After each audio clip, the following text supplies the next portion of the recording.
Welcome back to శుభం collections. ఇది వచ్చేసి విస్కోస్ జార్జెట్ శారీ అండి. విస్కోస్ జార్జెట్ శారీలో జాల్ వర్క్ వచ్చింది. శారీ అంతా కూడా మీకు లైట్ గోల్డ్ తో జాల్ వర్క్ వచ్చింది. బార్డర్ చూడండి, చాలా చిన్న బార్డర్, నీట్గా వచ్చింది. శారీ కలర్ వచ్చేసి కనకాంబరం కలర్కి రెడ్ కలర్ బార్డర్ వచ్చింది. ఇప్పుడు అంతా చిన్న బార్డర్స్ బాగా ట్రెండ్లో ఉన్నాయి కదండి. పెద్ద పెద్ద బార్డర్స్ ఇప్పుడు మళ్ళీ తగ్గినాయి. చిన్న బార్డర్స్ కావాలనుకున్న వాళ్ళు ఎవరైనా చక్కగా ఈ శారీని బుక్ చేసుకోవచ్చండి. విస్కోస్ జార్జెట్ శారీస్ అండి. ఇవన్నీ సింగిల్ పీసెస్ స్టోర్లో ఉన్నాయి. నేను అన్ని కలిపి ఒక వీడియో లాగా చేసి పెడుతున్నానండి.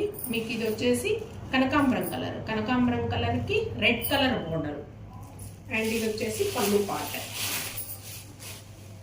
పార్ట్ ఇది. అండ్ నెక్స్ట్ వన్ వచ్చేసి బ్లౌజ్ పార్ట్. బ్లౌజ్ చూడండి, plain blouse, red colour blouse వచ్చింది. చక్కగా పైపింగ్ వేసుకొని కుట్టించుకుంటే చాలా బాగుంటుందండి. ఎవరికైనా శారీ నచ్చినట్లయితే స్క్రీన్ మీద డిస్ప్లే అవుతున్న మా వాట్సాప్ నెంబర్కి కాంటాక్ట్ అవ్వగలరు.